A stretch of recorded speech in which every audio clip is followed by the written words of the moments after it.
This is a CBS News Special Report. I'm Norah O'Donnell in Washington, and we are about to witness what could be a historic moment in American history.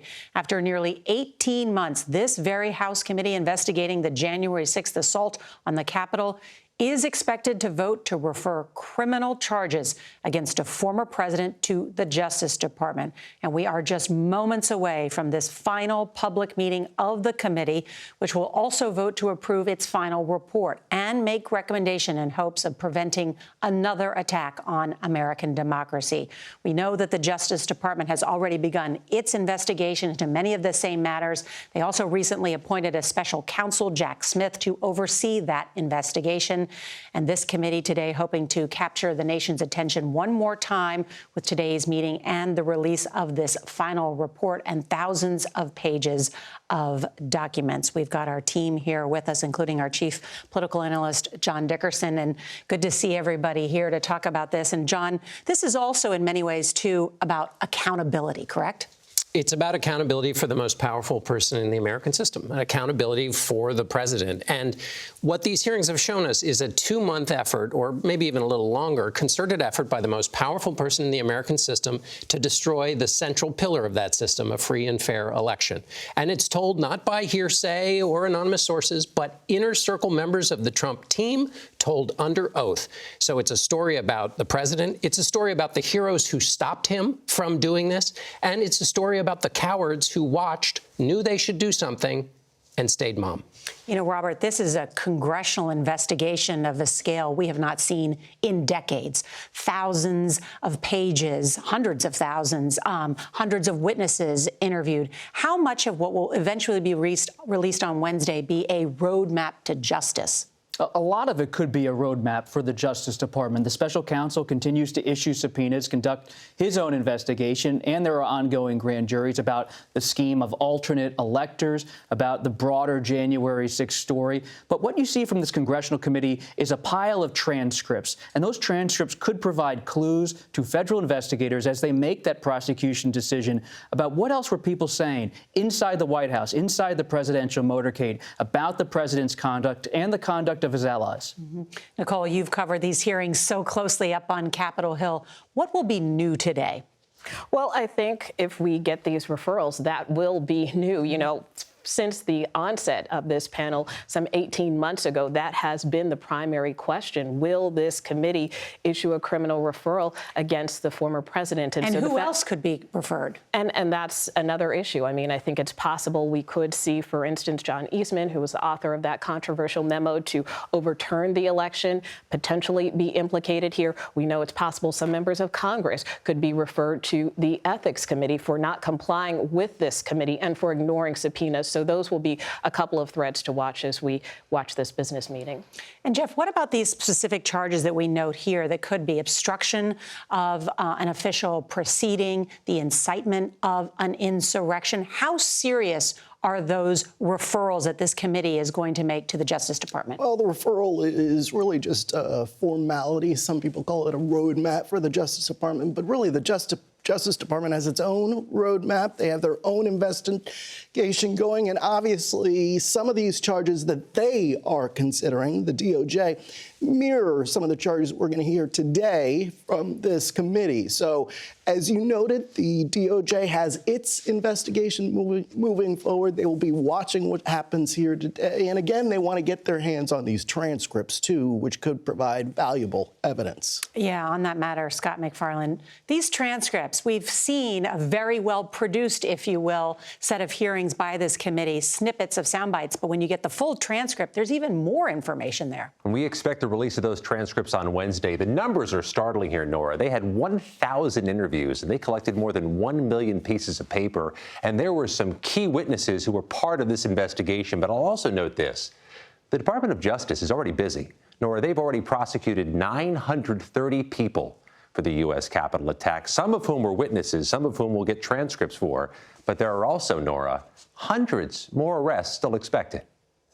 Wow, incredible to think that that's still ongoing, all of those arrests as well. Let's bring in our chief Washington correspondent, Major Garrett, who is on Capitol Hill. Major, what is the political effect, essentially, of referring Donald Trump to the Justice Department? Well, it amplifies what the committee has discovered, Norah, and underscores the gravity of this particular moment. How bad January 6th was, how premeditated things were that led up to January 6th, underscoring for the country that that wasn't something that at first appeared spontaneous. Most of us thought it was spontaneous. In fact, it was the culmination of a long-running effort. And Norah, this will probably be the most important political investigation conducted by Congress since Watergate. What was the question back in Watergate? What did the president know, and when did he know it? The question here never was that. We all knew that the president knew what was happening because he set it in motion. The question before this Congress was, what can you find out, and what are you going to do about it? Well, the what are you going to do about it is now going to come to the apex in this moment of referring these criminal charges, if in fact the committee goes forward as we expect it to, against a former president of the United States. That answers the what are you going to do about it question that has lurked around this January 6th episode since it started. Major Garrett, thank you. As we see the chairman of this committee, Benny Thompson, the Democrat, as well as his co-chair there, Liz Cheney, Republican of Wyoming, who was defeated and will be leaving Congress at the end of this session.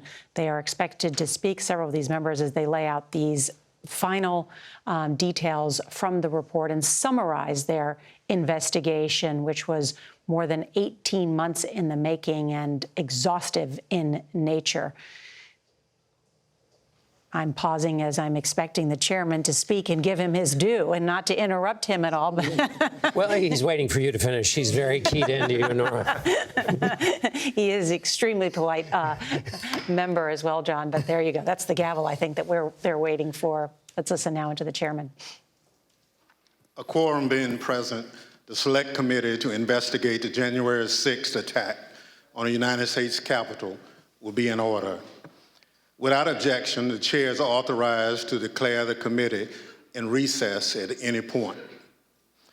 Pursuant to House Deposition Authority Regulation 10, the chair announces the committee's approval to release the deposition material presented during today's meeting, and further, its approval to release deposition material that accompanies release of the Select Committee's final report. Good afternoon, and may God bless the United States of America. To cast a vote in the United States is an act of faith and hope. When we drop that ballot in the ballot box, we expect the people named on the ballot are going to uphold their end of the deal. The winner swears an oath and upholds it. Those who come up short ultimately accept the results and abide by the rule of law. That faith in our system is the foundation of American democracy. If the faith is broken, so is our democracy. Donald Trump broke that faith. He lost the 2020 election and knew it. But he chose to try to stay in office through a multi-part scheme to overturn the results and block the transfer of power. In the end, he summoned a mob to Washington, and knowingly they were armed and angry, pointed them to the Capitol and told them to fight like hell. There's no doubt about this. This afternoon, my colleagues will present our key findings, reminding you of some of the information we presented in earlier hearings and telling you how it fits in our broader conclusions. Those conclusions have helped shape the committee's final report, which we'll adopt today pursuant to House Resolution 503, which establishes the Select Committee nearly a year and a half ago. I expect our final work will be filed with the Clerk of the House and made public later this week. Beyond that release, the Select Committee intends to make public the bulk of its non-sensitive records before the end of the year. These transcripts and documents will allow the American people to see for themselves the body of evidence we've gathered and continue to explore the information that has led us to our conclusions. This committee is nearing the end of its work. But as the country, we remain in strange and uncharted waters. We've never had a president of the United States stir up a violent attempt to block the transfer of power. I believe nearly 2 years later, this is still a time of reflection and reckoning.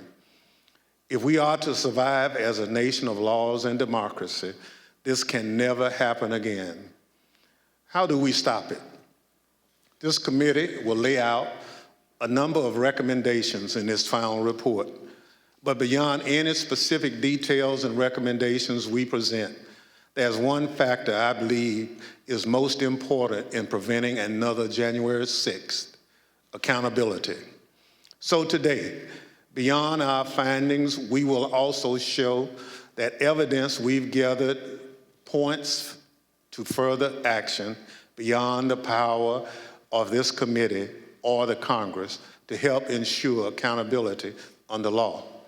Accountability that can only be found in the criminal justice system. We have every confidence that the work of this committee will help provide a roadmap to justice, and that the agencies and institutions responsible for ensuring justice under the law will use the information we've provided to aid in their work. And for those of you who have followed this committee's work, I hope we've helped make clear that there's a broader kind of accountability. Accountability to all of you, the American people. The future of our democracy rests in your hands. It's up to the people of this country to decide who deserves the public trust, who will put fidelity to the Constitution and democracy above all else, who will abide by the rule of law, no matter the outcome. I'm grateful to the millions of you who followed this committee's work. I hope we lived up to our commitment to present the facts and let the facts speak for themselves. Let me say in closing, the women and men seated around me on this dais are public servants in the most genuine sense. They put aside politics and partisanship to ensure the success of this committee in providing answers to the American people. I especially want to thank and acknowledge our Vice Chair, who has become a true partner in this bipartisan effort, Ms. Cheney of Wyoming. And I also recognize her for any opening statement that she cared to offer. Thank you very much, Mr. Chairman, and thank you for your tremendous leadership of this committee. I know we all have benefited greatly from your wisdom and your wise counsel, so thank you very much. In April of 1861, when Abraham Lincoln issued the first call for volunteers for the Union Army, my great-great-grandfather, Samuel Fletcher Cheney, joined the 21st Ohio Volunteer Infantry. He fought through all 4 years of the Civil War, from Chickamauga to Stones River to Atlanta. He marched with his unit in the Grand Review of Troops up Pennsylvania Avenue in May of 1865, past a reviewing stand where President Johnson and General Grant were seated. Silas Canfield, the regimental historian of the 21st Ohio Volunteer Infantry, described the men in the unit this way.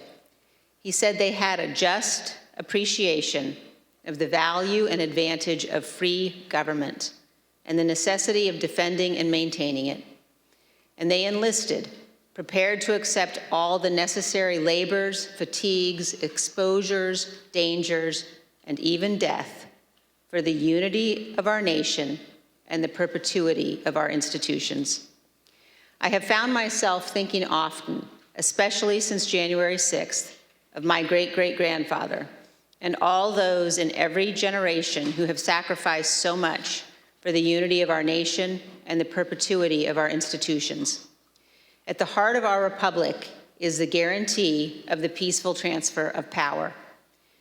Members of Congress are reminded of this every day as we pass through the Capitol Rotunda.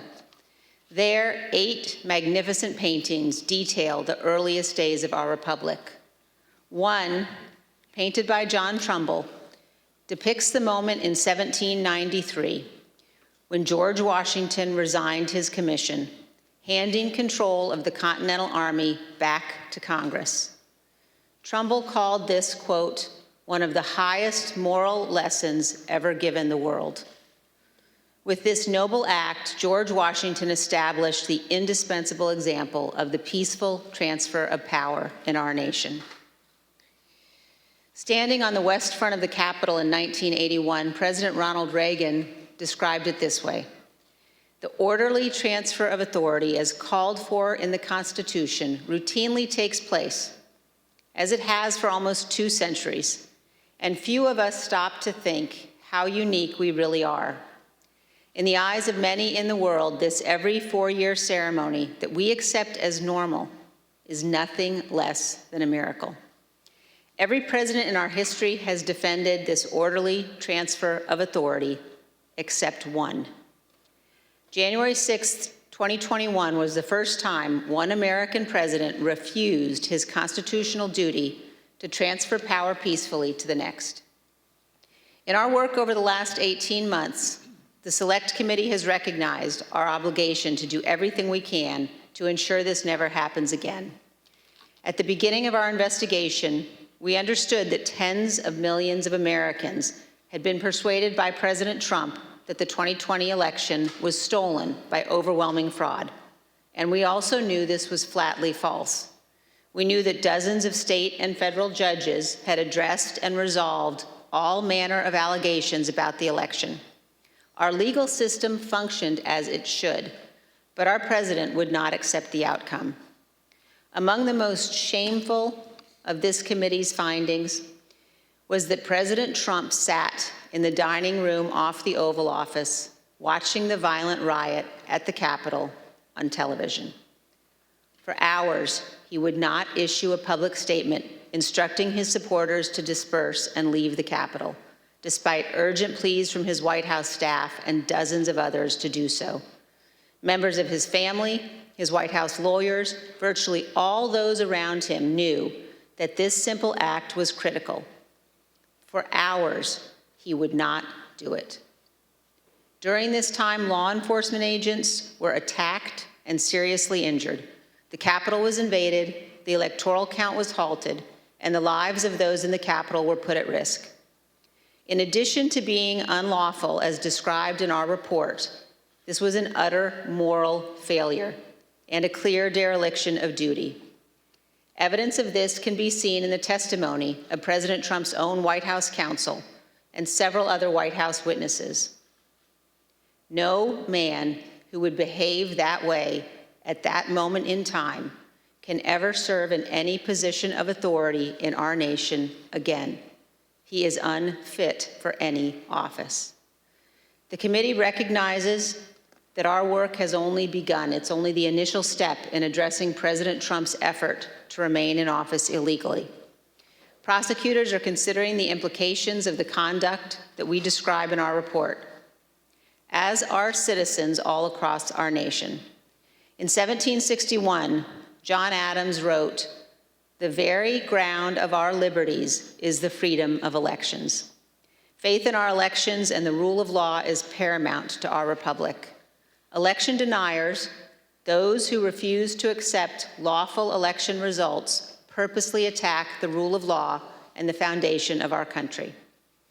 The history of our time will show that the bravery of a handful of Americans doing their duty saved us from an even more grave constitutional crisis. Elected officials, election workers, and public servants stood against Donald Trump's corrupt pressure. Many of our committee's witnesses showed selfless patriotism, and their words and courage will be remembered. The brave men and women of the Capitol Police, the Metropolitan Police, and all the other law enforcement officers who fought to defend us that day saved lives and our democracy. Finally, I wish to thank my colleagues on this committee. It has been a tremendous honor to serve with all of you. We have accomplished great and important things together, and I hope we have set an example. And I also want to thank all of those who have honorably contributed to the work of our committee and to our report. We have accomplished much over a short period of time. Many of you sacrificed for the good of our nation. You have helped make history, and I hope helped to right the ship. Thank you, Mr. Chairman. I yield back. Gentlelady yields back. As you know, this is our final meeting of our committee. Over the course of the last year and a half, we presented evidence in 10 public hearings, testimony from our brave law enforcement officers, senior White House, and campaign officials, and many others. Today, we are prepared to share our final findings with you. But before we do so, it's important to remember what we've learned, and critically, exactly what happened at the United States Capitol on January 6th. Without objection, I include in the record a video presentation of some of the key evidence our investigation has uncovered.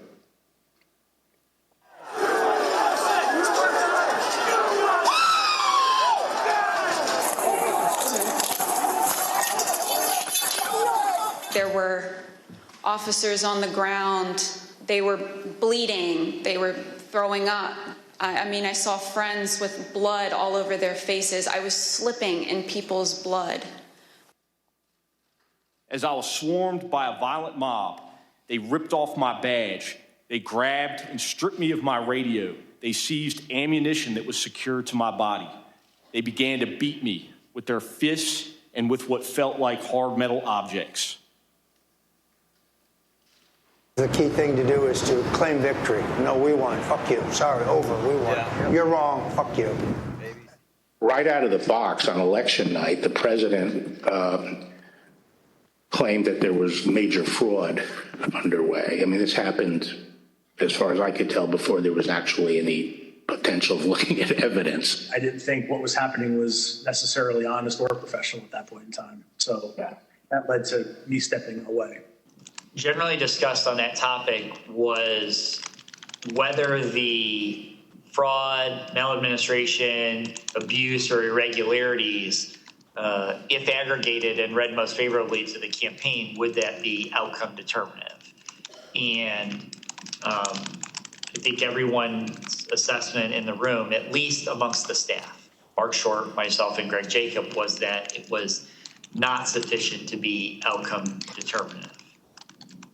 I told him that I did believe, yes, that once those legal processes were run, if fraud had not been established that had affected the outcome of the election, then unfortunately I believed that what had to be done was concede the outcome.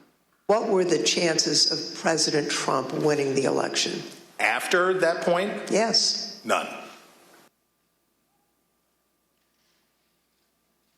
So what are we going to do here, folks? I only need 11,000 votes. Fellas, I need 11,000 votes. Give me a break. The numbers are the numbers. The numbers don't lie.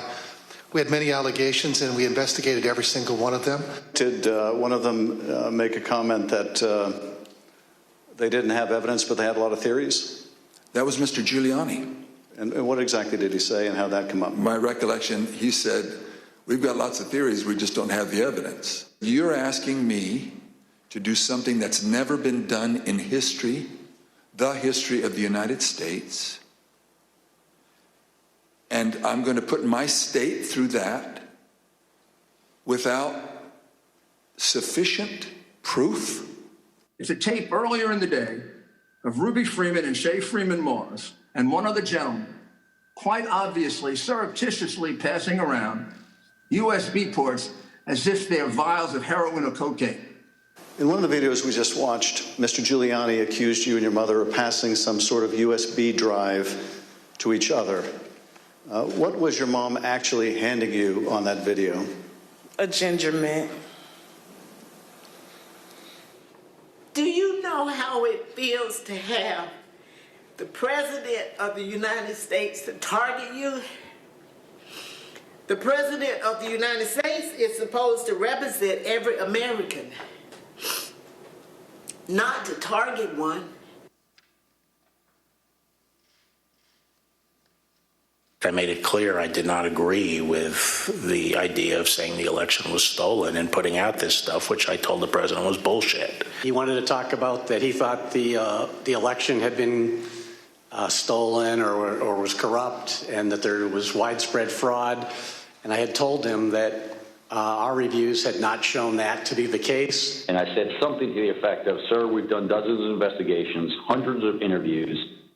The major allegations are not supported by the evidence developed. Well, my first thought was, this is a terrible idea. Jeff Clark cannot be installed as acting Attorney General of the United States. You ultimately told us that you described this meeting as not this meeting, the Georgia letter that was proposed as an effing murder-suicide pact. Do you remember using the term murder-suicide pact? Yes.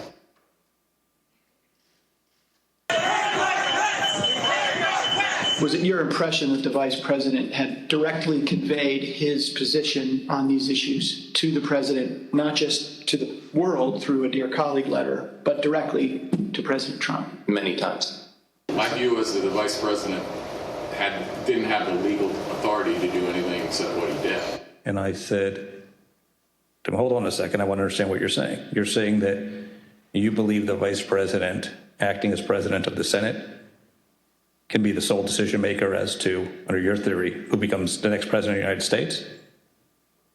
And you said yes. And I said, are you out of your effing mind?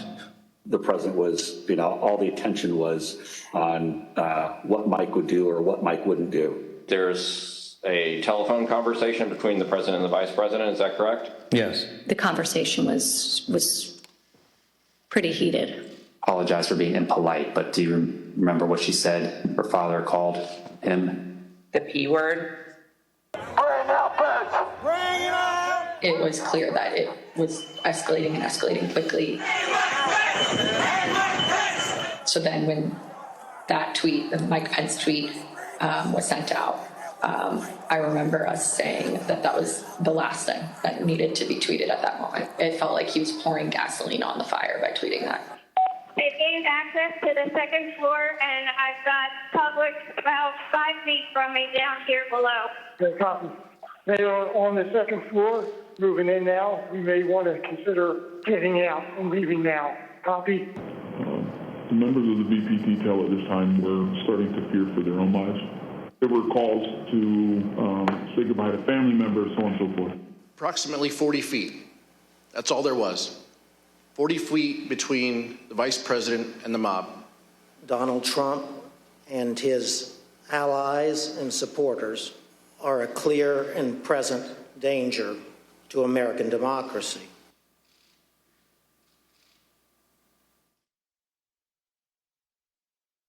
We got derogatory information from OSINT suggesting that some very, very violent individuals were organizing to come to D.C. As Mr. Giuliani and I were walking to his vehicles that evening, he looked at me and said something to the effect of, Cass, are you excited for the 6th? It's going to be a great day.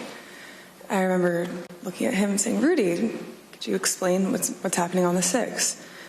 He had responded something to the effect of, we're going to the Capitol. It's going to be great. The president's going to be there. He's going to look powerful. He personally asked for us to come to D.C. that day. And I thought, for everything he's done for us, if this is the only thing he's going to ask of me, I'll do it. Well, basically, the president, got everybody riled up, told everybody to head on down. So we basically were just following what he said.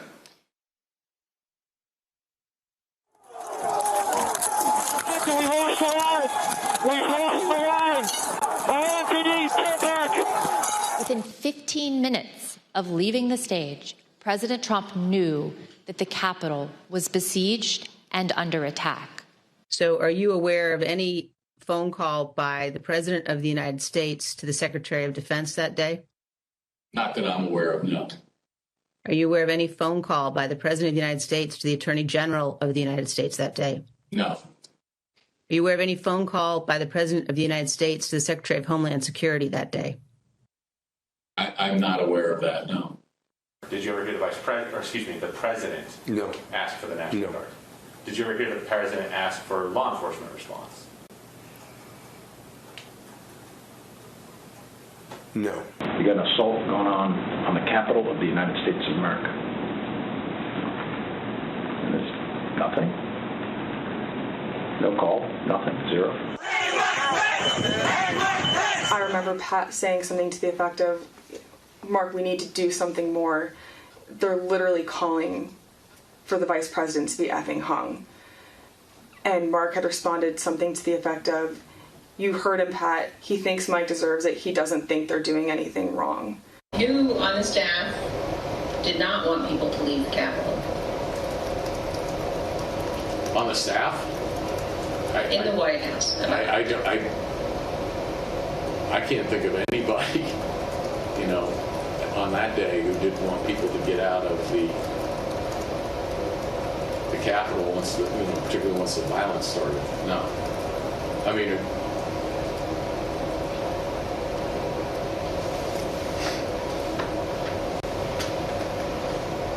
What about the president? Yeah. Well, she said the staff, so I answered. No, I said in the White House. Oh, I'm sorry. I apologize. I thought you said who else on the staff.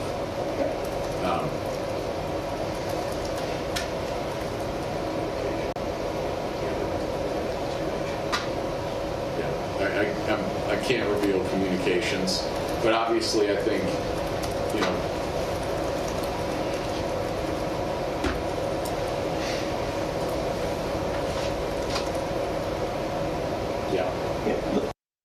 I said, good, John. Now I'm going to give you the best free legal advice you're ever getting in your life. Get a great effing criminal defense lawyer. You're going to need it. General Flynn, do you believe in the peaceful transition of power in the United States of America? Sure.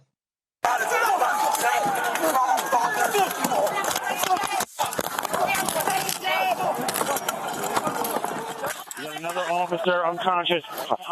The terrorist. What terrorist?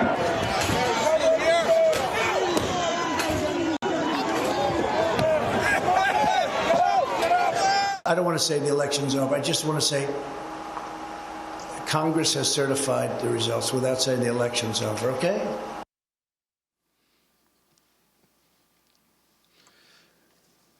The chair now recognizes the gentlewoman from California, Ms. Lofgren, for an opening statement. Thank you, Mr. Chairman. Over the last 18 months, the Select Committee has conducted a congressional investigation of enormous scale, seeking to uncover the depth and breadth of ex-President Trump's multi-part plan to reverse the lawful outcome of the 2020 presidential election. We've compiled an immense volume of documents collected from countless individuals, law enforcement agencies, and federal and state authorities. Many of our efforts to get the evidence required litigation in federal court, including the U.S. Supreme Court. We've taken the testimony of hundreds of witnesses. Now, while we couldn't show them all during the hearings, we focused on those who were most central, including our ex-president's White House aides, his senior Department of Justice officials, and senior members of his campaign.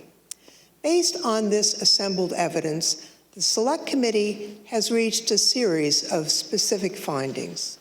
Now, many of these findings pertain to what has been called the big lie, the enormous effort led by ex-President Trump to spread baseless accusations and misinformation in an attempt to falsely convince tens of millions of Americans that the election had been stolen from him. Beginning even before the election and continuing through January 6th and thereafter, Donald Trump purposely disseminated false allegations of fraud in order to aid his effort to overturn the 2020 election. Ex-President Trump's decision to declare victory falsely on election night wasn't a spontaneous decision. It was premeditated. The committee has evidence that ex-President Trump planned to declare victory and unlawfully to call for the vote counting to stop, and that he told numerous allies about his intent in the weeks before the election. The committee found that Mr. Trump raised hundreds of millions of dollars with false representations made to his online donors. The proceeds from his fundraising, we have learned, have been used in ways that we believe are concerning. In particular, the committee has learned that some of those funds were used to hire lawyers. We've also obtained evidence of efforts to provide or offer employment to witnesses. For example, one lawyer told a witness the witness could, in certain circumstances, tell the committee that she didn't recall facts when she actually did recall them. That lawyer also did not disclose who was paying for the lawyer's representation, despite questions from the client seeking that information. He told her, quote, "We're not telling people where funding is coming from right now." We've learned that a client was offered potential employment that would make her, quote, "financially very comfortable," as the date of her testimony approached, by entities that were apparently linked to Donald Trump and his associates. These offers were withdrawn or didn't materialize as reports of the content of her testimony circulated. The witness believed this was an effort to affect her testimony, and we are concerned that these efforts may have been a strategy to prevent the committee from finding the truth. Throughout the post-election period, ex-President Trump was told repeatedly by his campaign advisors, government officials, and others there was no evidence to support his claims of election fraud. Even since our last hearing, the Select Committee has obtained testimony from new witnesses who've come forward to tell us about their conversations with ex-President Trump on this topic. Here is one of his senior advisors, Hope Hicks. Seeing evidence of fraud on a scale that would have impacted the outcome of the election, and I was becoming increasingly concerned that we were damaging his legacy. What did the president say in response to what you just described? He said something along the lines of, nobody will care about my legacy if I lose. So that won't matter. The only thing that matters is winning. Despite all that, he continued to purposely and maliciously make false claims, sometimes within a day of being told that a particular claim was false and unsupported by the evidence. By the time the Electoral College met to cast its votes on December 14th, 2020, a number of President Trump's senior staff, cabinet officials, and members of his family were urging him to facilitate a peaceful transition to the incoming administration. He disregarded their advice, and he continued to claim publicly that the election had been stolen from him. Numerous state and federal courts evaluated and rejected the Trump campaign's claims of voter fraud, including 11 judges appointed by ex-President Trump himself. Many of these courts issued scathing opinions, criticizing the lack of evidence that ex-President Trump and his allies had advanced to support their claims. Numerous individuals associated with these efforts have since acknowledged that they were unable to find sufficient evidence of fraud to affect the election results, including in testimony to this Select Committee. Still, ex-President Trump repeated those false claims and tried to convince his supporters the election was stolen. This was an attempt to justify overturning the lawful election results. Donald Trump knowingly and corruptly repeated election fraud lies, which incited his supporters to violence on January 6th. He continues to repeat his meritless claim that the election was stolen even today and continues to erode our most cherished and shared belief in free and fair elections. Mr. Chairman, I yield back. Gentlewoman yields back. The chair recognizes the gentleman from California, Mr. Schiff, for an opening statement. Thank you, Mr. Chairman. Building on his constant repetition of the big lie, President Trump engaged in an unprecedented effort to obstruct the joint session on January 6th, the proceeding where his electoral loss would be certified by Congress. This effort began in part in the states, which hold, count, and ultimately determine the winners of presidential elections. Many state officials were targeted by President Trump and his campaign. The local election workers he accused baselessly of election fraud, the state officials he pressured to stop the count, or to find votes that didn't exist, and the state legislative officials he urged to disregard the popular will of the voters and their oath of office in order to name him the winner instead. Here are the Select Committee findings about President Trump's state pressure campaign. President Trump and his enablers repeatedly pressured state officials to take action to overturn the results of the election. The most dramatic example of this campaign of coercion was the president's January 2nd, 2021 call to Georgia Secretary of State Brad Raffensperger, in which the president urged the secretary to find 11,780 votes he needed to change the outcome in that state. During that call, President Trump again repeated conspiracy theories about the election that his own appointees at the Department of Justice had already debunked. Trump also made what Secretary Raffensperger apparently considered a threat, accurately considered a threat, suggesting that Raffensperger and his attorney, that they could be subject to criminal prosecution if they didn't follow through with his demands. Then, in repeated telephone calls and in-person meetings, Donald Trump pressured state elections officials and state legislators to alter official election results. But courageous public servants, including Republicans like Rusty Bowers, held firm and refused to put Donald Trump over their oath to the Constitution.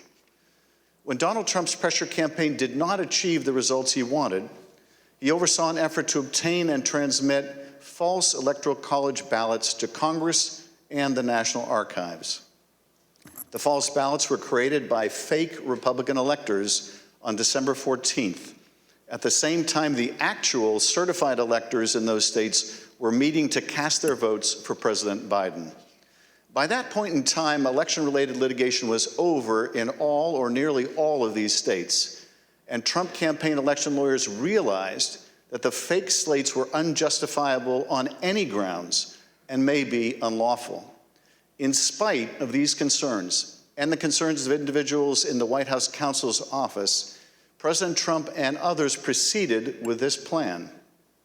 The Select Committee has developed evidence that these intentionally false documents were transmitted to multiple officers of the federal government and were intended to interfere with the proper conduct of the joint session, where the existence of so-called competing slates of electors would serve as a pretext for legitimate electoral votes to be rejected.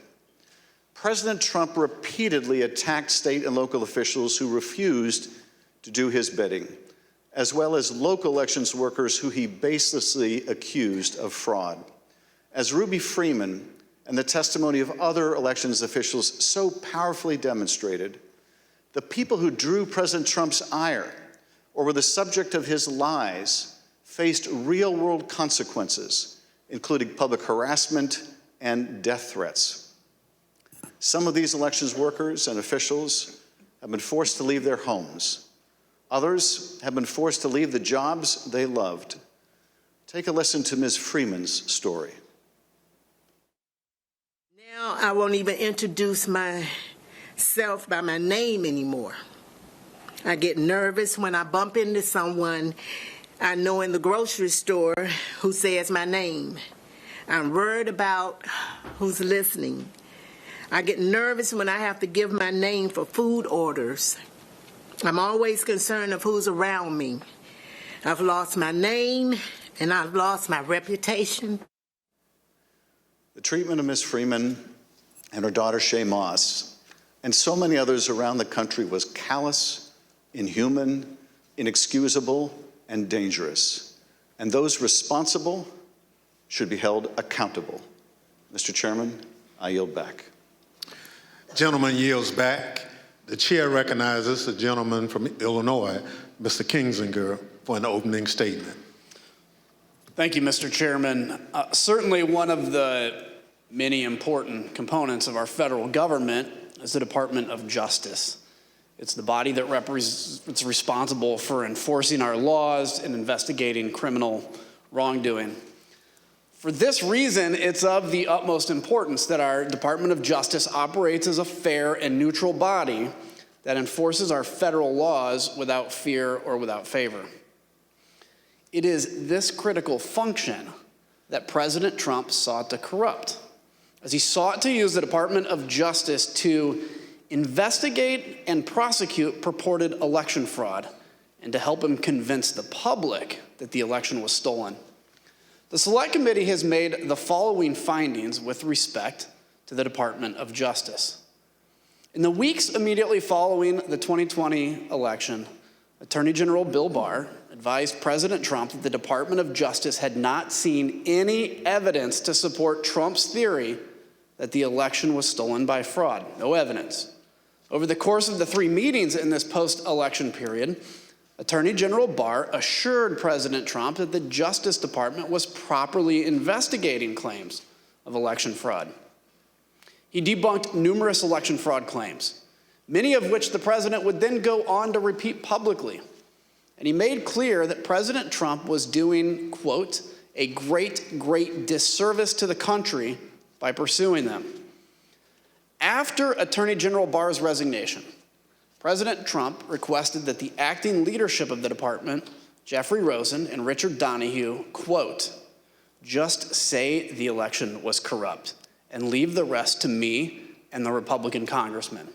In other words, just tell a small lie to put the facade of legitimacy on this lie, and the Republican congressman and I can distort and destroy and create doubt all ourselves. Between December 23rd and January 3rd, President Trump called or met with them nearly every day and was told repeatedly the department investigation showed no factual support for Trump's fraud allegations. Mr. Rosen and Mr. Donahue told him that the fraud claims were simply untrue. As Mr. Rosen and Mr. Donahue continued to resist, President Trump then tried to install a loyalist named Jeffrey Clark to lead the department as acting attorney general. On several occasions, Clark met with the president, apparently along with Representative Scott Perry, without authorization, promising to take the actions that Barr, Rosen, and Donahue had refused to take. In particular, Mr. Clark intended to send a letter that he had drafted with the help of a political appointee that the White House installed at DOJ with just weeks left in the administration. Mr. Clark intended to send the letter to officials in numerous states, informing them falsely, of course, that the department had identified significant concerns about the election results in their state and encouraging their state legislatures to come into special session to consider appointing Trump rather than Biden electors. Here's Acting Deputy Attorney General Donahue describing his reaction to Mr. Clark's proposed letter. And drafting letters without the knowledge of what the department had actually done in terms of investigations, that he was being reckless. And I recall toward the end saying, what you're proposing is nothing less than the United States Justice Department meddling in the outcome of a presidential election. Knowing that existing department leadership would not support his false election claims, President Trump offered Mr. Clark the job of acting attorney general. In a dramatic January 3rd meeting in the Oval Office, Rosen, Donahue, White House counsel Pat Cipollone, and White House lawyer Eric Hirschman strongly objected to the appointment of Jeffrey Clark as acting attorney general. Mr. Clark pleaded his case and offered to send the letter that he had drafted. The White House counsel called the Clark letter, quote, a murder-suicide pact. Numerous White House and Department of Justice lawyers all threatened to resign if Mr. Clark was appointed. Donald Trump would be leading a graveyard. It was only after the threat of mass resignations that President Trump rescinded his offer to Mr. Clark. Mr. Chairman, I yield back. Gentleman yields back. The chair recognizes the gentleman from California, Mr. Aguilar, for an opening statement. Thank you, Mr. Chairman. Former President Trump's multi-part plan didn't stop with the states or with the Department of Justice. It touched nearly every component of our federal system, ranging from the courts to Congress to his own Vice President, Mike Pence. In the weeks before January 6th, Mr. Trump turned to the man who had served him loyally for 4 years. He embraced an illegal scheme proposed by John Eastman and others who concocted an unfounded legal theory that the Vice President could reject Joe Biden's electoral votes during the joint session. When Vice President Pence and many others, including Trump's own lawyer, John Eastman, told him correctly that former President Trump spearheaded an unprecedented campaign to coerce him to do it anyway, ultimately culminating in a dangerous threat to Mr. Pence's life on January 6th. These are the Select Committee's findings with respect to the pressure campaign against the Vice President. John Eastman admitted in advance of the 2020 election that Mike Pence could not lawfully refuse to count official electoral votes. But he nevertheless devised a meritless proposal that deployed a combination of bogus election fraud claims and the fake electoral ballots to say that Mike Pence, presiding over the joint session, could reject legitimate electoral votes for President-elect Biden. But still, President Trump accepted and repeated Eastman's theory and used it to pressure the vice president to take unlawful action. In multiple heated conversations, President Trump directly pressured Vice President Pence to adopt the Eastman theory and either reject the electors or send them back to the state legislatures. The vice president consistently resisted and repeatedly told the president that he did not possess the authority to do what President Trump directed.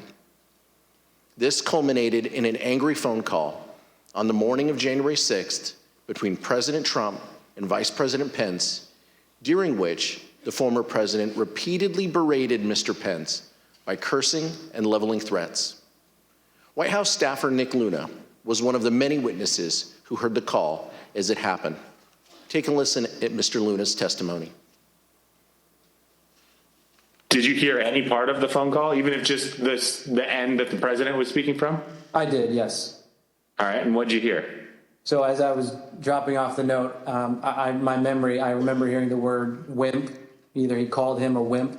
I don't remember if he said, "You are a wimp, you'll be a wimp." Wimp is the word I remember. Something to the effect, the wording's wrong. I made the wrong decision 4 or 5 years ago.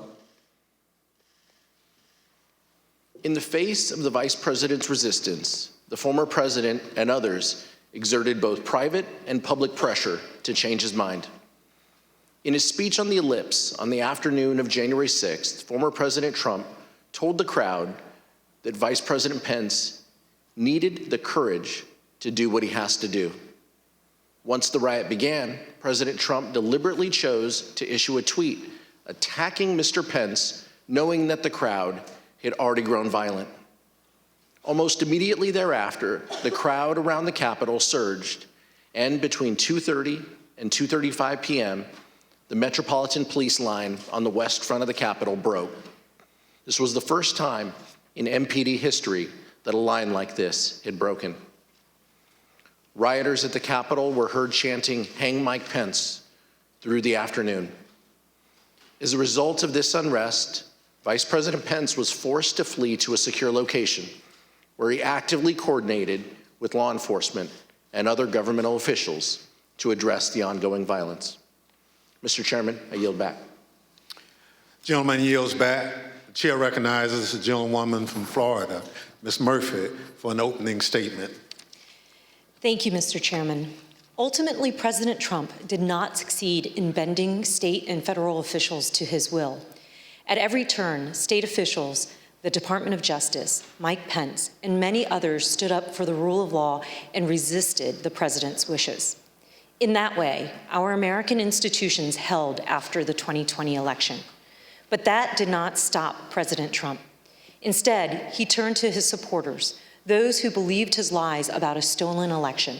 He summoned a crowd to the nation's capital on January 6th, hoping that they would pressure Congress to do what he could not do on his own. The Select Committee has made the following findings on this issue.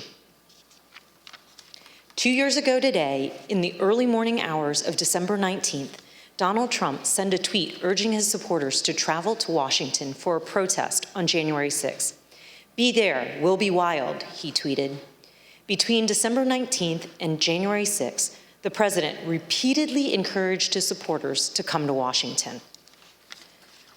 The president's December 19th tweet galvanized domestic violent extremists, including members of the Oath Keepers, the Proud Boys, and organized militia groups. These individuals began organizing to come to the Capitol in large numbers with the specific intent to use violence to disrupt the certification of the election during the joint session. Prior to January 6th, the FBI, Secret Service, U.S. Capitol Police, D.C. government, and other law enforcement agencies gathered substantial evidence suggesting the risk of violence at the Capitol during the joint session. These included warnings like the following. Their plan is to literally kill people. Please, please take this tip seriously and investigate further. President Trump supporters have proposed a movement to occupy Capitol Hill. Alert regarding the VP being a dead man walking if he doesn't do the right thing. I saw several other alerts saying they will storm the Capitol if he doesn't do the right thing. In the days leading up to January 6th, President Trump's advisors explicitly told him that he should encourage his supporters to be peaceful that day, but he refused. One witness, Hope Hicks, provided the committee with records of her text messages on January 6th. In one exchange with another staffer, he texted her, "Hey, I know you're seeing this, but he," referring to President Trump, "really should tweet something about being nonviolent." "I'm not there," Hicks replied. "I suggested it several times Monday and Tuesday, and he refused." When Ms. Hicks came in to provide testimony to the committee, we asked her about this exchange. Her explanation is that the he in this text wasn't the president, but rather it was Eric Hirschman. Take a listen to her testimony. When you wrote, "I suggested it several times," and it presumably means that the president say something about being nonviolent. You wrote, "I suggested it several times Monday and Tuesday, and he refused." Tell us what happened. Sure. I didn't speak to the president about this directly, but I communicated people like Eric Hirschman that it was my view that it was important that the president put out some kind of message in advance of the event. And what was Mr. Hirschman's response? Mr. Hirschman said that he had made the same, recommendation directly to the president, and that he had refused. Just so I understand, Mr. Hirschman said that he had already recommended to the president that the president convey a message that people should be peaceful on January 6th, and the president had refused to do that? Yes. The public will be able to review this in the transcripts and see the perspective Eric Hirschman gave before we took Hope Hicks's testimony. Despite having knowledge of the threats of violence presented by the crowd gathered on January 6th, President Trump gave an incendiary speech, declaring without basis that the election had been stolen and encouraging his supporters to fight like hell. And during the speech and immediately thereafter, President Trump stated his intention to travel to the Capitol with his supporters in an effort to influence the joint session. The Select Committee has developed evidence indicating that President Trump did, in fact, intend to go to the Capitol on the afternoon of January 6th, and that he repeatedly expressed that intention during the afternoon and in the days prior. Mr. Chairman, I yield back. Gentlewoman yields back.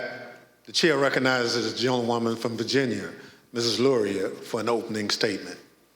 Thank you, Mr. Chairman. All of President Trump's efforts came to a head on the afternoon of January 6th. Standing on the stage of the ellipse, President Trump told tens of thousands of angry supporters that the election was stolen, that they had the power to change that if they marched to the Capitol, and that they wouldn't have a country anymore if the presidency was taken away from him. He told them he would be there with them. And then, as the crowd descended on the Capitol, President Trump watched it on television. Despite pleas from his senior advisors, from lawmakers on the Hill, and from his own children, President Trump would not issue a public statement instructing his supporters to disperse and leave the Capitol. Mr. Trump's failures spanned the period from 1:10 p.m., when his speech ended and he instructed his supporters to march to the Capitol, to 4:17 p.m., when he finally, begrudgingly, told his supporters to go home. For 187 minutes, He actively disregarded his constitutional obligation to take care that the laws are faithfully executed. As we've established through months of investigation, that is because the mob wanted what President Trump wanted, to impede the peaceful transition of power. These are the Select Committee's findings about President Trump's dereliction of duty. From the outset of the violence, and for several hours that followed, people at the Capitol, people inside President Trump's administration, elected officials of both parties, members of President Trump's own family, and even Fox News commentators who were sympathetic to President Trump, all tried to contact the White House to urge him to do one singular thing, the one thing that all of these people immediately understood was required: instruct his supporters to leave the Capitol. The president repeatedly refused pleas as he watched the violence at the Capitol on television. During the day, the president never spoke with National Guard, the Department of Defense, the Department of Justice, or any law enforcement agency. At no point during the day, or any other, did he issue any order to deploy any law enforcement agency to assist. Multiple witnesses, including President Trump's White House counsel, testified to these facts. Your White House employees, who had been speaking directly with President Trump, state that he didn't want anything done. The president was making phone calls that afternoon, but they weren't to law enforcement officials. Rather, President Trump continued to call his lawyer, Rudy Giuliani. Both President Trump and Mr. Giuliani spoke with congressional leaders, even after the violence had begun, to encourage them to continue delaying the session. Approximately 3 hours after being informed of the violence at the Capitol, hours during which, as our evidence has shown, Donald Trump sat in his dining room and watched the violence on television, the president released a video statement in which he again repeated that the election was stolen, told his supporters at the Capitol that he loved them, and ultimately suggested that they disperse. The statement had an immediate impact on elements of the crowd, many of whom have testified that it led them to depart the Capitol. At 6:01 p.m., President Trump sent his last tweet of the day. He did not condemn the violence. Instead, he attempted to justify it. These are the things and events that happen when a sacred landslide election victory is so unceremoniously and viciously stripped away, he wrote. Remember this day forever. There's no doubt that President Trump thought that the actions of the rioters were justified. In the days after January 6th, he spoke to several different advisors. And in those conversations, he minimized the seriousness of the attack. Here's new testimony from another one of President Senior's advisors, Kellyanne Conway. You said you talked to the president the next day. Tell us about that conversation on the 7th. Yeah, I don't think it was very long. I just said that was just a terrible day. I'm working on a long statement. I said it's crazy. What did he say? No, these people are upset. They're very upset. In the days following the attack, President Trump also expressed a desire to pardon those involved in the attack. Since then, he's suggested that he will do so if he returns to the Oval Office. In summary, President Trump lit the flame, he poured gasoline on the fire, and sat by in the White House dining room for hours watching the fire burn. And today, he still continues to fan those flames. That was his extreme dereliction of duty. Mr. Chairman, I yield back. Gentlewoman yields back. The chair recognizes the gentleman from Maryland, Mr. Raskin, for an opening statement. Thank you, Mr. Chairman, and I want to thank you for your extraordinary leadership of this committee. Generations to come will praise you and the Vice Chair for your unswerving devotion to the rule of law. Several months ago, you tasked several of our members in a subcommittee with bringing recommendations to the full committee about potential referrals to the Department of Justice and other authorities based on evidence of criminal and civil offenses that has come to our attention over the course of our investigation. We are now prepared to share those recommendations today. Mr. Chairman, let me begin with some relevant background considerations to our criminal referrals. The dangerous assault on American constitutional democracy that took place on January 6, 2021 consists of hundreds of individual criminal offenses. Most such crimes are already being prosecuted by the Department of Justice. We propose to the committee advancing referrals where the gravity of the specific offense, the severity of its actual harm, and the centrality of the offender to the overall design of the unlawful scheme to overthrow the election compel us to speak. Ours is not a system of justice where foot soldiers go to jail and the masterminds and ringleaders get a free pass. Mr. Chairman, as you know, our committee had the opportunity last spring to present much of our evidence to a federal judge, something that distinguishes our investigation from any other congressional investigation I can recall. In the context of resolving evidentiary privilege issues related to the crime-fraud doctrine in the Eastman case, U.S. District Court Judge David Carter examined just a small subset of our evidence to determine whether it showed the likely commission of a federal offense. The judge concluded that both former President Donald Trump and John Eastman likely violated 2 federal criminal statutes. This is the starting point for our analysis today. The first criminal statute we invoke for referral, therefore, is Title 18, Section 1512C, which makes it unlawful for anyone to corruptly obstruct, influence, or impede any official proceeding of the United States government. We believe that the evidence described by my colleagues today and assembled throughout our hearings warrants a criminal referral of former President Donald J. Trump, John Eastman, and others for violations of this statute.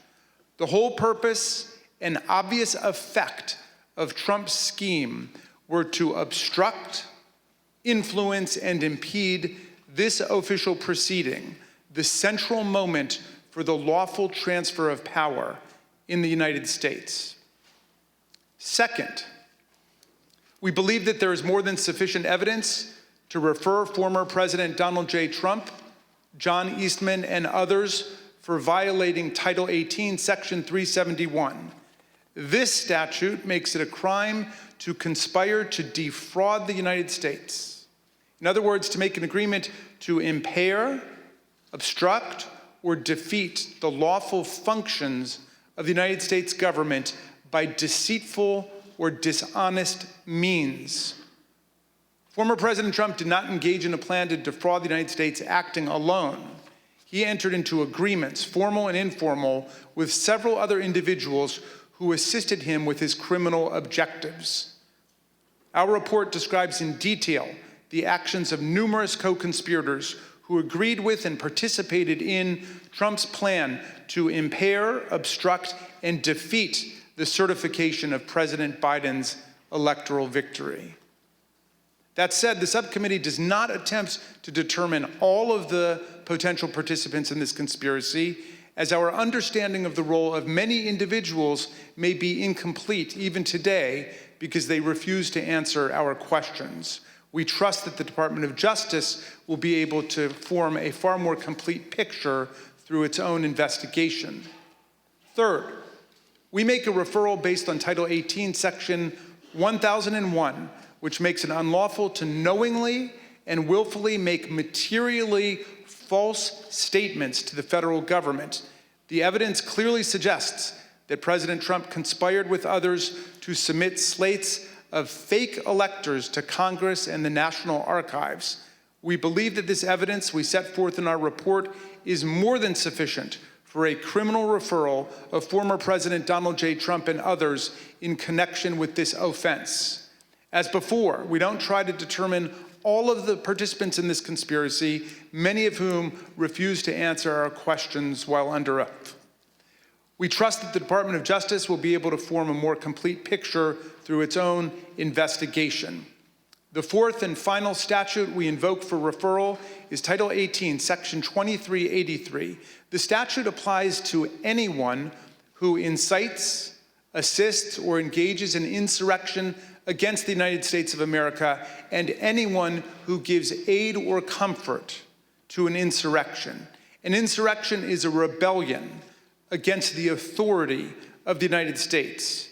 It is a grave federal offense anchored in the Constitution itself, which repeatedly opposes insurrections and domestic violence, and indeed uses participation in insurrection by office holders as automatic grounds for disqualification from ever holding public office again at the federal or state level. Anyone who incites others to engage in rebelling, assists them in doing so, or gives aid and comfort to those engaged in insurrection is guilty of a federal crime. The committee believes that more than sufficient evidence exists for a criminal referral of former President Trump for assisting or aiding and comforting those at the Capitol who engaged in a violent attack on the United States. The committee has developed significant evidence that President Trump intended to disrupt the peaceful transition of power under our Constitution. The President has an affirmative and primary constitutional duty to act to take care that the laws be faithfully executed. Nothing could be a greater betrayal of this duty than to assist in insurrection against the constitutional order. The complete factual basis for this referral is set forth in detail throughout our report. These are not the only statutes that are potentially relevant to President Trump's conduct related to the 2020 election. Depending on evidence developed by the Department of Justice, the president's actions could certainly trigger other criminal violations. Nor are President Trump and his immediate team the only people identified for referrals in our report. As part of our investigation, we asked multiple members of Congress to speak with us about issues critical to our understanding of this attack on the 2020 election and our system of constitutional democracy. None agreed to provide that essential information. As a result, we took the significant step of issuing them subpoenas based on the volume of information particular members possessed about one or more parts of President Trump's plans to overturn the election. None of the subpoenaed members complied, and we are now referring 4 members of Congress for appropriate sanction by the House Ethics Committee for failure to comply with lawful subpoenas. Mr. Chairman, we understand the gravity of each and every referral we are making today, just as we understand the magnitude of the crime against democracy that we describe in our report. But we have gone where the facts and the law lead us, and inescapably, they lead us here. Accordingly, Mr. Chairman, in light of these facts, I ask unanimous consent that the chairman be directed to transmit to the United States Department of Justice relevant Select Committee records in furtherance of these criminal referrals. Without objection, so ordered. Thank you, Mr. Chairman. I now yield back. Gentleman yields back. Pursuant to notice, I now call up Select Committee's final report pursuant to Section 4A of House Resolution 503. The clerk shall designate the report. Final report of the Select Committee to investigate the January 6th attack on the United States Capitol. Without objection, the report will be considered read and open to amendment at this point. I now recognize the gentlewoman from Virginia, Ms. Luria, for a motion. Mr. Chairman, I move that the committee favorably report to the House the Select Committee's final report, which includes the committee's legislative recommendations and criminal referrals of Donald J. Trump and others, pursuant to Section 4A of House Resolution 503. The question is on the motion to favorably report to the House. Those in favor say aye. Aye. Those opposed, no. In the opinion of the chair, the ayes have it. Mr. Chairman, I request a recorded vote. A recorded vote is requested. The clerk will call the roll. Ms. Cheney? Aye. Ms. Cheney, aye. Ms. Lofgren? Aye. Ms. Lofgren, aye. Mr. Schiff? Aye. Mr. Schiff, aye. Mr. Aguilar? Aye. Mr. Aguilar, aye. Mrs. Murphy? Aye. Mrs. Murphy? Aye. Mr. Raskin? Aye. Mr. Raskin? Aye. Mrs. Luria? Aye. Mrs. Luria? Aye. Mr. Kinzinger? Kinzinger, aye. Mr. Kinzinger? Aye. How is the chair recorded? Mr. Chairman, you are not recorded. Chair votes aye. Mr. Chairman? Aye. The clerk will report the vote. Mr. Chairman, on this vote, there are 9 ayes and 0 noes. The motion is agreed to. Without objection, a motion to reconsider is laid on the table. Without objection, staff is authorized to make any necessary technical or conforming changes to the report to reflect the actions of the committee. The chair requests those in the hearing room remain seated until the Capitol Police have escorted members from the room. There being no further business, without objection, the Select Committee stands adjourned.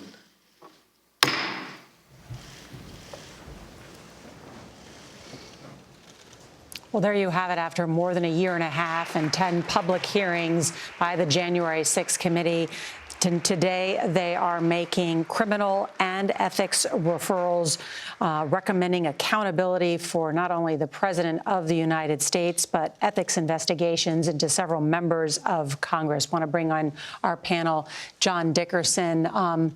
This is unprecedented. It is historic for a congressional committee to do this. It is, and it's also, remember where we've traveled from. I mean, the story that allowed them to make those 4 referrals is one that is told by all of Donald Trump's closest associates. We saw some new footage today of Hope Hicks, perhaps as close to Donald Trump at times in his presidency than anyone else, saying that she asked him to tell those supporters that were coming to Washington when the president, 2 years ago to this day, said, come to Washington, it'll be wild. She said, tell them to be peaceful. He refused. So there's even more and new detail about this extraordinary moment at which we had the period was put on it today.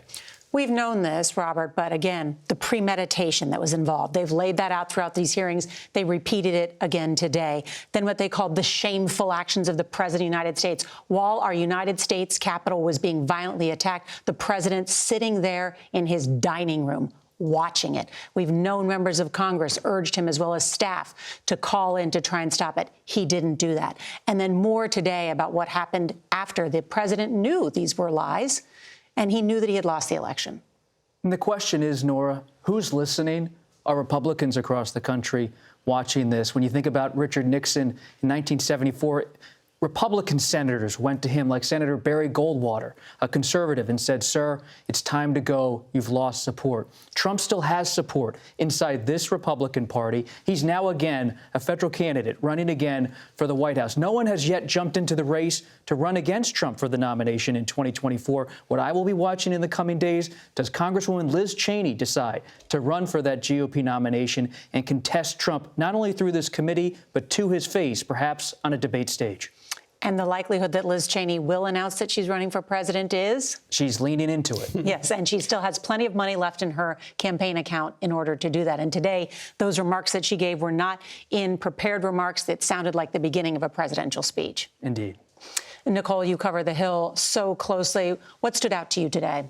Well, I think most notably these referrals to the Ethics Committee of 4 members of Congress. And we know from the executive summary that the committee is releasing, which will be part of that broader report that we see this week. These are individuals like House Minority Leader Kevin McCarthy, like Congressman Andy Biggs, 2 of whom are mounting a bid to be Speaker in the next Congress, which is significant, along with Congressman Scott Perry and Congressman Andy Biggs, for their roles and for defying the subpoenas that were issued by this select committee. So again, will any further action be taken against these individuals? Will they be sanctioned as the committee has requested? That remains to be seen because, as you know, House Republicans take over at the beginning of the next Congress, and they have made clear that they have no appetite for this committee in any way. I think you make a really important point, since Republicans will be taking control, whether that's really going to mean anything. And Jeff, on that same point, even though this is significant, very significant, the body of work that this committee has done investigatively and laying out this complete narrative, and the Justice Justice Department will use some of that information as well as their own investigative work. What the committee did today, it doesn't carry any legal weight, correct? No, but there was one charge there that really stood out to me, this obstruction of an official proceeding. Our team has done a little crunching of the numbers, and what we found of the 930 people charged in connection with January 6th, about 300 of them have been charged with obstruction of an official proceeding. So that is a very real charge that a jury has bought in a court of law. So while a lot of this process was symbolic, if you will, for history, in terms of the law, that is an official charge that could be used. In fact, all 5 of the Oath Keepers who were recently on trial were found guilty of that charge. That's an excellent point, Jeff Pegues. Let's bring in Scott McFarlane, who is at the wall for us. And Scott, break that down.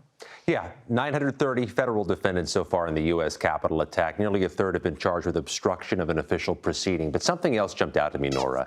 As they announced these 4 criminal referrals, all 4 against former President Trump. That was no surprise. But these are the other big players we heard about throughout the investigation and today. Mark Meadows, the chief of staff. Jeffrey Clark, the 11th hour choice by Trump to be a last-minute attorney general. That fizzled. Rudy Giuliani, and John Eastman, that architect of the January 6 memo to have the vice president intervene in the electoral count. Only criminal referrals for Trump and Eastman. Why is that? What's different? This goes back to a California federal civil case between Eastman and the January 6 committee. The committee wanted Eastman's emails, wanted them so bad, they had a federal court battle over it. When the judge in California issued his order, the judge said in so many words, it's likely Eastman and Trump engaged in a conspiracy to obstruct an official proceeding, what we were just describing. They have the cover of this federal judge, the committee does, to make a criminal referral. Nora, they think that'll have unique weight with the Justice Department. Let's talk about that specific insurrection charge, and we can put it up on the screen, and John, and talk about why that is so incredibly significant. As is noted, whoever incites, sets foot, assists, or engages in any rebellion or insurrection against the authority of the United States or gives aid or comfort to there shall be fined under this title or imprisoned not more than 10 years or both. And here's the key point, shall be incapable of holding any office under the United States. Trump is, of course, already announced his run for the presidency.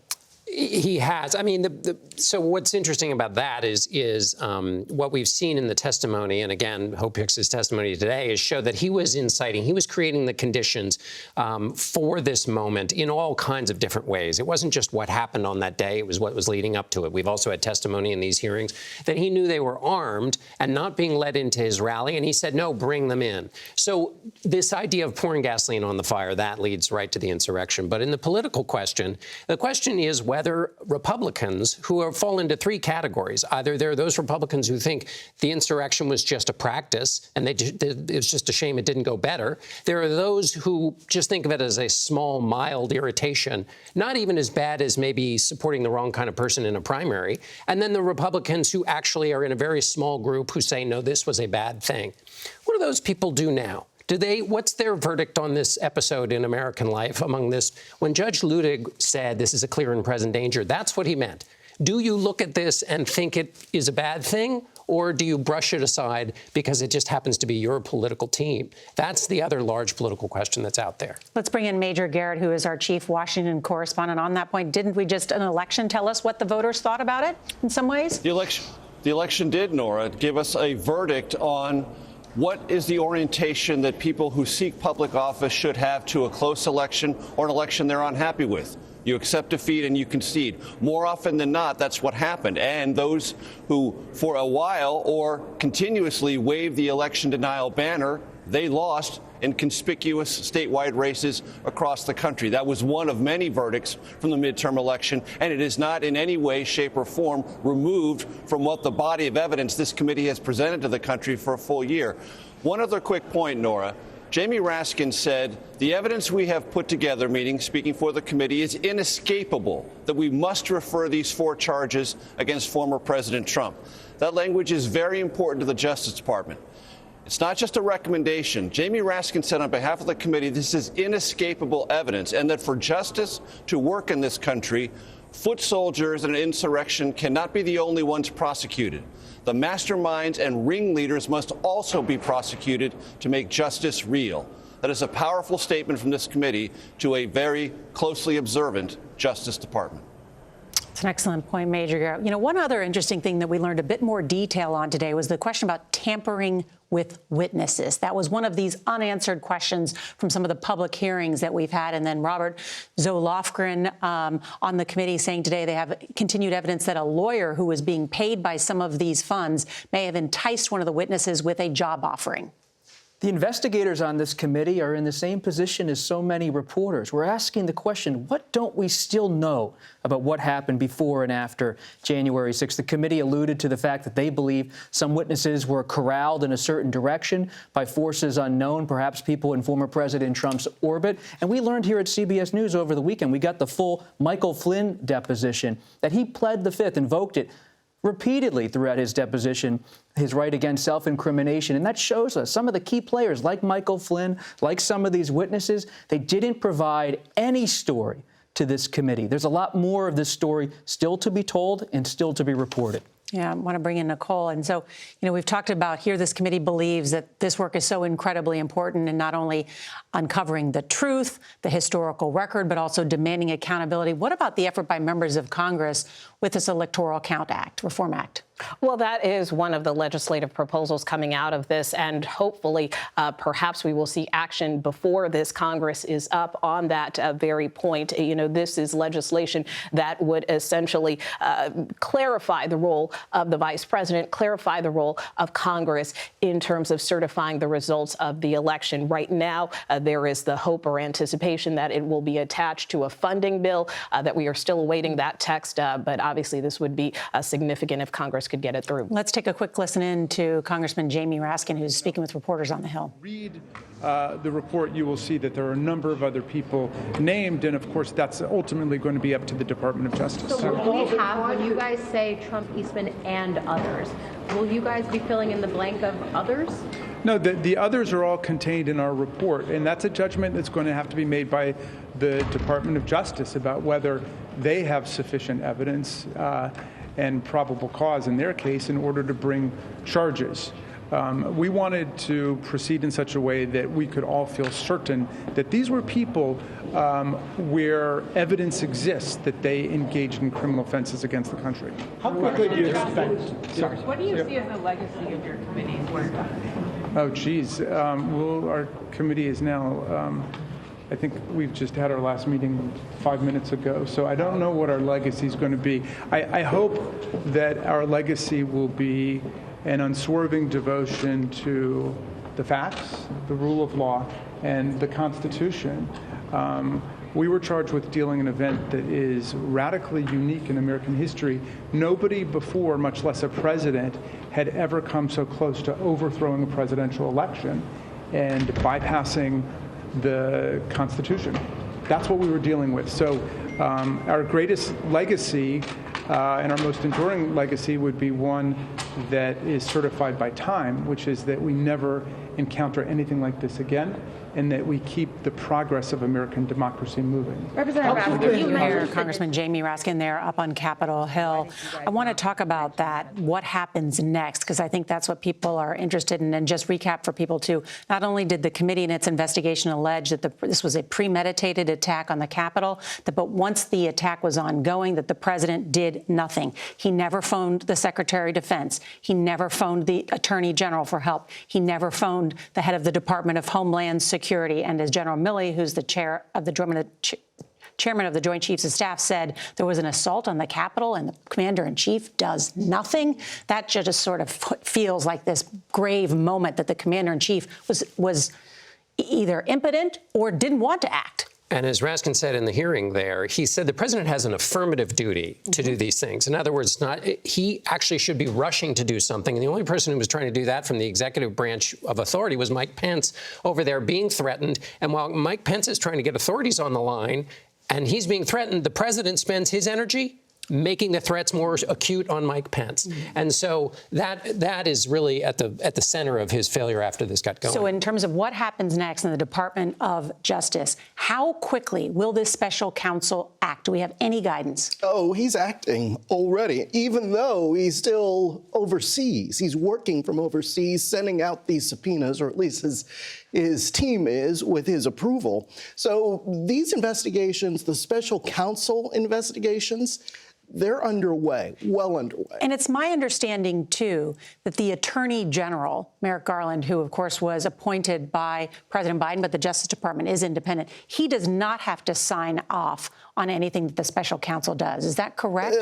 Yeah, he has taken a step back in a lot of ways, and we've talked about this in the past.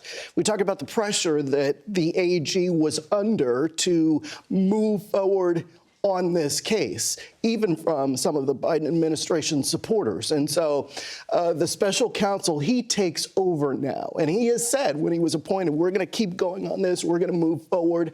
But the investigation has been underway, as you know, for months now. The idea to keep it out of politics, to keep it independent in its purview. And Robert Costa, as we look forward about what happens next, the question is for Trump, once again, will he be criminally indicted? Based on Jeff's reporting, we're still waiting to see. But what we can certainly predict is the political war in this country will continue. House Republicans are planning to investigate President Biden. They might want to even investigate this January 6th committee based on our conversations this morning with some Republican lawmakers. It is political war on Capitol Hill and on the campaign trail in a deeply divided country. Thanks to our entire group, the January 6th committee has recommended 4 criminal charges against former President Trump: obstruction of an official proceeding, conspiracy to defraud the U.S. government, false statements, and insurrection. Well, our coverage will continue on CBS News Streaming, your local news, and we will have a full wrap-up tonight on the CBS Evening News. This has been a CBS News Special Report.